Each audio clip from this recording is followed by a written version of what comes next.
Esta história começa com um grupo de naves no espaço, onde um tripulante comenta que detectaram uma distorção espacial, acrescentando que um salto está se aproximando. Todos os outros mechas ouvem isso e ficam em alerta para quando a nave inimiga aparecer. Nesse momento, uma garota informa ao capitão que as coordenadas estão próximas demais e que aquilo não é uma nave, mas sim um cavaleiro móvel. Sendo mais específica, trata-se do Conde Saqueador e seu Titã Negro, que desvia facilmente dos disparos, destruindo parte da nave e alguns mechas. Porém, ficando um pouco mais sério, ele corta uma nave inteira ao meio. Ao ver isso, o Conde Saqueador cai na risada, gritando que eles são uns fracotes e deveriam entretê-lo mais, pois os fracos existem para serem suas presas. Nesse momento, surge uma serva em um holograma, perguntando ao seu mestre se ele está bem. Ele confirma e dá razão à serva, chamada Mage, pois tudo saiu conforme o plano. Ele conseguiu sair do salto na melhor posição possível, tendo feito bem em deixar Mage calcular os projéteis. Como já preparou o terreno, ele pede que mostrem o que sabem fazer, encerrando a chamada. Mage, então, ordena a todas as naves que utilizem velocidade de combate nível 3, que disparem assim que estiverem dentro do alcance, que liberem todos os cavaleiros móveis e que sigam as ordens de seu senhor, Lian. Uma piloto solicita orientação, e a serva responde que detecta ondas gravitacionais no campo de batalha, reduzindo a possibilidade de salto. No entanto, isso não preocupa a piloto, que afirma estar disposta a arriscar tudo para proteger o Sr. Lian. Assim, inicia-se a sequência do motor de salto, e um mecha atravessa um vórtice, surgindo no campo de batalha e destruindo imediatamente um inimigo. Embora ache graça, Lian repreende a piloto por ter chegado tarde, o que a assusta, levando-a a prometer que eliminará aquela escória insolente por ele. Diante disso, Lian esclarece que não a está repreendendo, apenas deixa claro que, se ela se atrasar de novo, ele mesmo acabará com todos. Mage então comanda as naves, dando a ordem de ataque e destruindo rapidamente um grande número de naves inimigas. Enquanto observa isso, Lian ri como um louco. Logo depois, uma garota aparece por holograma, perguntando o que ele achou do couraçado da Sétima Armeria. No entanto, o protagonista prefere discutir isso depois. Ainda assim, a garota insiste, animada, dizendo que, se ele gostou, pode encomendar outras 200 naves. Irritado, Lian pede a Mage que cuide da compra e que a tire de sua frente. A garota se despede, agradecendo pela compra. Após isso, o protagonista sorri e declara que a diversão está apenas começando. Ele então inicia um massacre contra as naves inimigas, gritando como um lunático que não tem rivais no auge do mal. Ele também menciona que essa é sua vingança, tudo para se vingar de sua vida passada. Nesse momento, a história nos leva ao seu mundo anterior, onde ele relata que sua vida era patética. Ao chegar em casa, é recebido por sua esposa, Mika, que lhe conta que sua filha quer um animal de estimação porque viu que sua amiga tinha um Shiba. Diante disso, ele pensa que talvez não consigam cuidar de um. Mais tarde, ao entrar no quarto da filha, observa com carinho como ela dorme feliz. No dia seguinte, eles vão juntos a um centro de adoção de animais, onde a menina se diverte brincando com um cachorro. O protagonista comenta que, no passado, teve um animal assim, que considerava parte da família. Sua esposa pergunta se isso não será um problema para ele, mas ele responde que não, pois será apenas mais um membro para amar. Enquanto está no metrô, ele nos conta que tem uma esposa e uma filha a quem ama profundamente por quem enfrentaria qualquer dificuldade. Ou pelo menos era isso que ele pensava. Ao chegar ao trabalho, seu chefe o repreende por ter tirado um dia de folga sem avisar. O protagonista insiste que informou, mas o chefe ignora, dizendo que não recebeu a notificação. Seu colega ao lado comenta que o diretor sempre vai ao clube nas quintas-feiras, tornando difícil conseguir aprovações nesses dias. O protagonista decide apenas se calar e segue sua rotina. No metrô, ele reflete sobre como sua empresa é um ambiente tóxico, seu chefe o explora, seus subordinados não o respeitam e até roubam o crédito pelo seu trabalho. Ainda assim, o que o motiva é poder voltar para casa e estar com sua família, pois sente que tudo o que faz é por eles. No entanto, tudo muda um dia. Enquanto está no metrô, recebe uma mensagem de uma tal Nita falando sobre um Majin Gunder com Liga Ultra Deluxe, um jogo que permitirá batalhas navais em 3D. Interessado, ele decide seguir o conselho do amigo e comprar. Afinal, sempre gostou de séries mecha. Mas, ao chegar ao local combinado, vê sua esposa, Mika, em um restaurante com outro homem. Isso lhe parece estranho, pois ela havia dito que levaria Kanami ao clube esportivo. Quando chega em casa, pergunta a Mika como foi o dia no clube. Ela responde que Kanami venceu um combate de esgrima, e ele parabeniza a filha, dizendo que tem muito orgulho dela. Ele pensa em questionar Mika sobre o que viu, mas decide não fazê-lo. No trabalho, tenta se convencer de que tudo não passa de um mal-entendido e que sua esposa jamais o trairia. Enquanto trabalha, seu computador não permite que ele o coloque em suspensão no horário de saída. Seu colega sugere que ele apenas salve tudo e desligue. Ao sair, ele passa novamente pelo restaurante onde viu sua esposa. Como ela não está mais lá, sente-se aliviado. Porém, tudo muda ao ouvir sua voz. Quando se vira, vê Mika e Kanami acompanhadas de um homem. Para sua surpresa, Kanami chama esse homem de papai. Mesmo assim, no trabalho, ele tenta se convencer de que deve ser um amigo próximo a quem Kanami chama assim apenas porque ele, o protagonista, não está em casa com frequência. É então que seu chefe aparece e lhe pergunta o que está fazendo. Ele tenta explicar que seu computador está com problemas e demora a sair da suspensão, mas o diretor ignora e diz que, nesse caso, ele simplesmente não deveria suspendê-lo. O protagonista responde que o faz por segurança. Sempre que se afasta, o desgraçado exige que ele não se afaste. Nesse momento, ele recebe uma ligação de Mika, que, preocupada, conta que Kanami sofreu um acidente. O protagonista vai rapidamente ao hospital, e, assim que chega, o médico sai do centro cirúrgico e informa que será necessária uma transfusão de sangue. Ele pergunta aos pais qual é o tipo sanguíneo deles. O pai responde que é AB positivo, enquanto a mãe é O positivo. Diante disso, o médico chama apenas a mãe, pois seu tipo sanguíneo é O. Isso faz o protagonista duvidar de como sua filha pode ter esse tipo sanguíneo, já que, ao verificar uma tabela, percebe que a combinação dos tipos sanguíneos dos pais não corresponde ao da filha. Assim, quando chegam em casa, ele exige respostas da esposa. No entanto, ela se faz de vítima, dizendo que sempre cuida da filha e da casa, além de lidar com o fato de que ele faz muitas horas extras e parece nem existir dentro de casa. O protagonista tenta se defender, dizendo que é por causa do trabalho. Mika pergunta para que isso serve, já que ele não recebe promoções, não tem aumento de salário, recebe bônus miseráveis e quase não possui economias. Aos gritos, ela diz que ele não deve se justificar com o trabalho e o faz lembrar da promessa que fez de fazê-la feliz quando se casaram. No entanto, em 10 anos, ele não esteve presente para ela. Cansada, ela grita que sempre esteve sozinha com a filha. Isso destrói o protagonista e, para piorar, a mulher se levanta e decide levar a filha embora. Como se não tivesse vergonha, bate na porta de Kanami e diz que vão embora com o pai. O protagonista não pretende permitir isso e, quando Kanami sai, ele a segura e pergunta se quer ficar com ele. Desesperado, ele grita que sempre esteve presente para ela, mas isso assusta ainda mais a menina, que apenas responde que gosta mais do outro pai. No trabalho, o protagonista se pergunta por que tudo isso está acontecendo com ele. Mas o pior ainda está por vir, seu chefe o chama e pergunta por que ele enviou 50 milhões de ienes para uma conta aleatória. O chefe joga na cara dele que os registros mostram que a transação foi feita de seu computador. O protagonista protesta, pois não se lembra de ter feito isso, mas se recorda de que deixou o computador ligado quando recebeu a ligação. Agora, ele percebe os olhares julgadores de todos ao seu redor. Depois de um salto temporal, vemos o protagonista trabalhando como operário, pois foi acusado de desvio de fundos e demitido na hora. Além disso, Mika aproveitou essa situação como desculpa para pedir o divórcio e conseguir a custódia total de Kanami. Como se não bastasse, ela ainda exigiu pensão alimentícia. Mas a desgraça não parou por aí. A empresa onde ele trabalhava entrou em um acordo para que ele devolvesse o dinheiro, e agora ele tem que viver em um quarto em péssimas condições. Quando está prestes a dormir, Nita lhe envia uma mensagem dizendo que o próximo set remasterizado em 8K de Roblox incluirá o lendário 12º episódio não exibido. Isso surpreende o protagonista, pois ele sempre quis assistir a esse episódio, mas, vendo sua situação atual, sabe que não poderá nem mesmo fazer isso. Apesar de tudo, no trabalho, ele pensa que, se esforçar, talvez consiga melhorar sua vida em breve. Tudo vai melhorar, e ele também poderá ver Kami novamente, embora saiba que ela nem sequer é sua filha. Nesse momento, começa a tossir, mas, infelizmente, tosse sangue.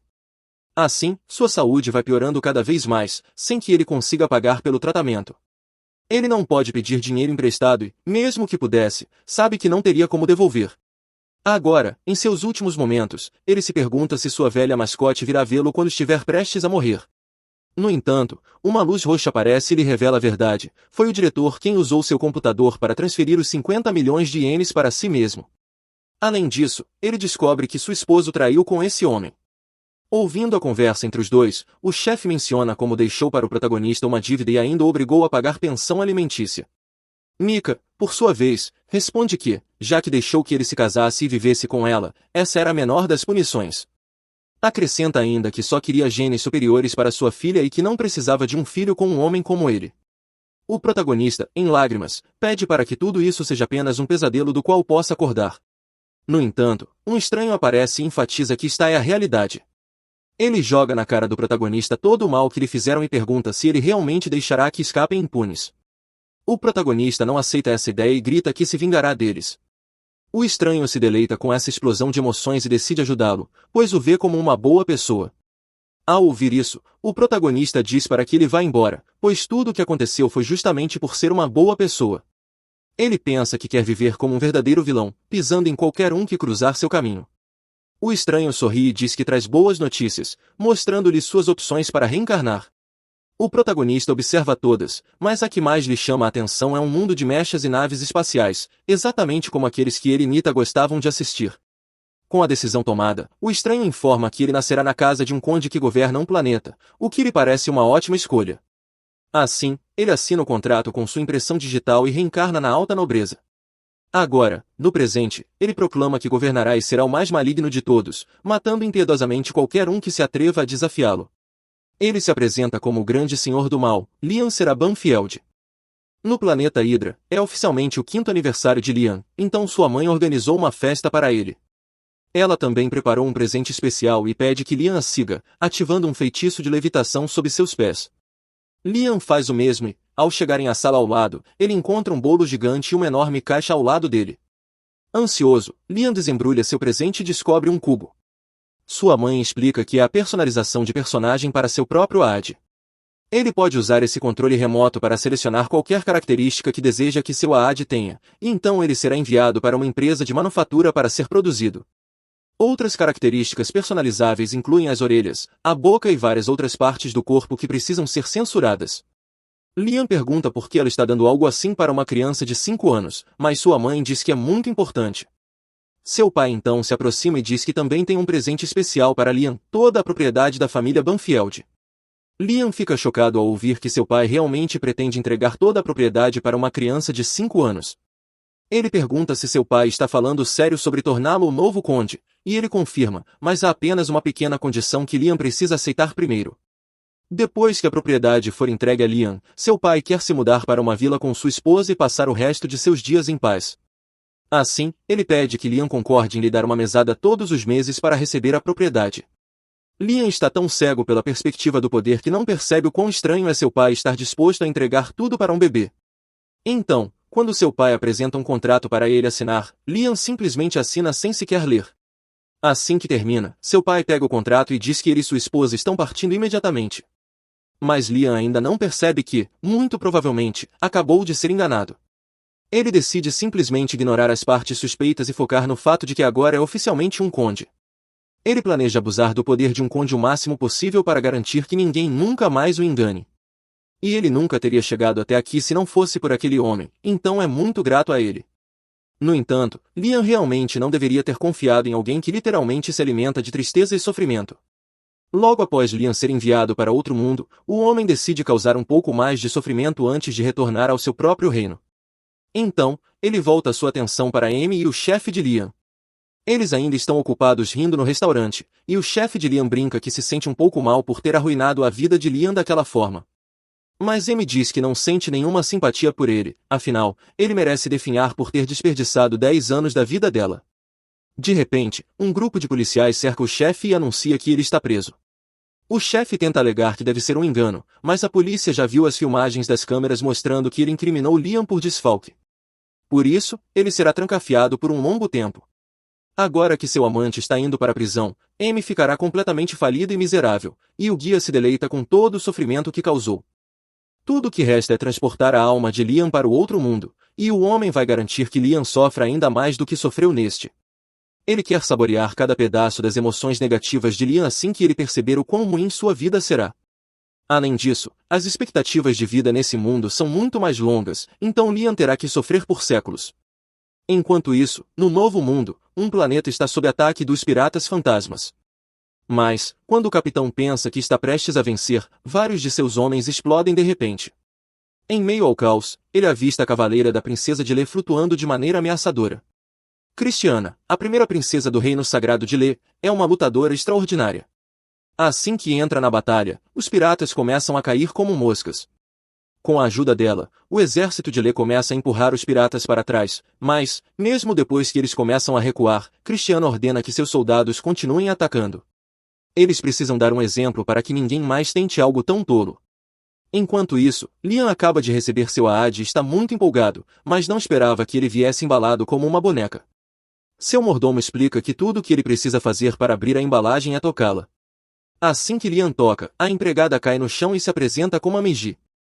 O mordomo informa que, a partir de hoje, a Migi servirá como sua assistente pessoal. Ela precisará passar por manutenção uma vez por semana, mas, fora isso, poderá estar ativa 24 horas por dia para atender às necessidades de Liam. No entanto, Liam parou de ouvir há algum tempo porque está ocupado inspecionando certos atributos. O mordomo pergunta o que ele está fazendo, e Liam explica que está apenas verificando se a empresa de manufatura construiu com os detalhes exatos que ele solicitou. Mesmo que seja esse o caso, o mordomo o repreende, dizendo que ele não deveria fazer esse tipo de coisa na frente dos outros. Liam então pede para Migi acompanhá-lo até seu quarto para que ele possa fazer uma inspeção mais detalhada de cada parte do corpo dela. O mordomo, preocupado, teme pela inocência de Liam. Algumas horas depois, Liam recebe uma massagem nos ombros de Migi. O mordomo pergunta o que ele fez lá dentro, mas Liam apenas diz para ele não se preocupar. Ele pode parecer uma criança de 5 anos, mas, em sua mente, já tem 36. No entanto, o mordomo surpreende ao dizer que 36 ainda é praticamente uma criança. Chocado, Liam pede uma explicação, e a Migi esclarece que a expectativa de vida média nesse mundo é de 600 anos. Alguém só é considerado adulto por volta dos 100 anos. Liam não fazia ideia de que as vidas aqui eram tão longas, mas fica feliz com a notícia. Isso significa que terá muito tempo para experimentar várias coisas e gostaria de ter a Migi ao seu lado por todo esse tempo. O mordomo, no entanto, o adverte que não é uma boa ideia se aproximar demais de Migi, pois o Império, como um todo, despreza inteligências artificiais. Se as pessoas virem Liam sendo amigável com uma inteligência artificial, podem começar a surgir rumores negativos sobre ele. Liam não entende por que as pessoas odiariam as IAs, então pede ao mordomo que explique. Ele conta que, muito tempo atrás, a humanidade foi quase exterminada pelas IAs durante a Grande Guerra Skinny. Os humanos foram escravizados e quase levados à extinção. Mas, em meio à escuridão, um grupo de pessoas lutou bravamente contra as máquinas e restaurou a liberdade da humanidade. Esses heróis foram os fundadores do Império. Por isso, é compreensível que a nobreza imperial tenha um profundo desgosto por IAs. Mas, se tudo isso for verdade, então por que sua mãe lhe daria uma inteligência artificial de presente de aniversário? O mordomo hesita em contar, dizendo que foi instruído a manter isso em segredo, mas, como Liam agora é o novo conde, ele ordena que o mordomo revele tudo. Assim, o mordomo conta que os pais de Liam o abandonaram e fugiram. Liam pergunta do que eles estavam fugindo, e o mordomo explica que eles transferiram para ele a enorme dívida da família Banfield para não terem que lidar com isso. O bisavô de Liam, Alistair, foi um grande homem que conquistou muitas coisas e fez o nome da família Banfield ser respeitado. No entanto, o pai de Liam foi um completo incompetente. Assim que assumiu o controle da família Banfield, ele arruinou tudo. Agora, a família Banfield deve uma fortuna e perdeu os direitos sobre todos os recursos agrícolas de seus planetas na fronteira. Além disso, suas indústrias entraram em declínio, o que significa que quase não há arrecadação de impostos, tornando impossível quitar a dívida. Em outras palavras, a situação de Liam está completamente comprometida. Enquanto isso, no planeta Hydra, alguns cidadãos estão reunidos em um bar, discutindo sobre o novo Lorde, que aparentemente tem apenas 5 anos. Um dos homens comenta sobre como odeia aquele lugar, pois, da última vez que um novo Lorde assumiu, eles foram taxados pesadamente sem motivo algum. No entanto, tudo o que podem fazer agora é torcer para que as coisas sejam diferentes dessa vez. Enquanto isso, Liam ainda está tentando assimilar toda a situação. Se o território Banfield está pobre há tanto tempo, por que seus pais decidiram de repente jogar essa responsabilidade sobre os ombros de seu filho de 5 anos? Então, ele percebe que provavelmente foi concebido apenas para que seus pais tivessem alguém sobre quem despejar suas dívidas. Em sua vida passada, Liam foi abusado, usado e descartado como lixo, mas ele jura que não permitirá que isso aconteça novamente. Ele pede para Amy se juntar a ele para garantir um futuro promissor, e a inteligência artificial aceita de bom grado, pois agora tem um propósito. Liam fica feliz por finalmente ter alguém em quem pode confiar completamente e espera trabalhar com a Migi. Antes disso, Porém, ele decide estabelecer as 3 leis dos robôs para garantir a segurança da humanidade. A primeira lei seria que a Migi não poderia causar mal a nenhum ser humano. No entanto, Liam pensa melhor e percebe que não se importa com outras pessoas. Assim, decide criar um conjunto diferente de regras. Primeiro, a Migi não pode fazer nada que o prejudique. Segundo, ela deve obedecer a todas as suas ordens, a menos que isso entre em conflito com a primeira lei. Por fim, ela deve proteger a si mesma o tempo todo, a menos que isso contradiga as 2 primeiras regras. Com isso resolvido, Liam diz a Migi que pretende revitalizar o domínio Banfield e pergunta se ela tem alguma ideia de como fazer isso. A Migi realiza uma busca rápida e encontra uma solução. Antes de explicá-la, no entanto, ela alerta Liam de que, por ser uma inteligência artificial, suas ideias podem não estar alinhadas com os ideais do Império. No entanto, ela está equipada para fornecer suporte administrativo ao governo de Liam. O problema é que Liam não sabe absolutamente nada sobre esse mundo. Por isso, a Migi sugere que ele use uma cápsula de educação, um dispositivo especial capaz de transferir 10 anos de conhecimento diretamente para o cérebro em apenas 6 meses, além de fortalecer o corpo do usuário durante esse período. Liam acha a ideia excelente, mas se preocupa com a administração do território Banfield enquanto estiver dentro da cápsula. Para resolver esse problema, ele concede autoridade temporária a Migi. Brian se opõe à ideia porque não quer que Liam confie todo o domínio a uma inteligência artificial. No entanto, Liam diz que não há problema, já que a Migi nunca faria nada prejudicial a menos que ele ordenasse. Além disso, não existe nenhuma lei que proíba uma inteligência artificial de administrar temporariamente um domínio, então ele deixará tudo nas mãos dela. Assim que a cápsula de educação é preparada, Liam está pronto para iniciar o processo. No entanto, antes de entrar, ele tem uma pergunta para Migi. Ele quer saber se ela é capaz de sentir emoções ou algo parecido. A Migi responde que não pode ter certeza, mas revela que, quando Liam pediu para trabalharem juntos, seus registros geraram um erro de estouro de memória em cache. Em termos simples, isso a fez sentir algo parecido com felicidade. Liam fica satisfeito ao ouvir isso e lembra a Migi de que está deixando tudo sob sua responsabilidade. Em seguida, ele entra na cápsula de educação.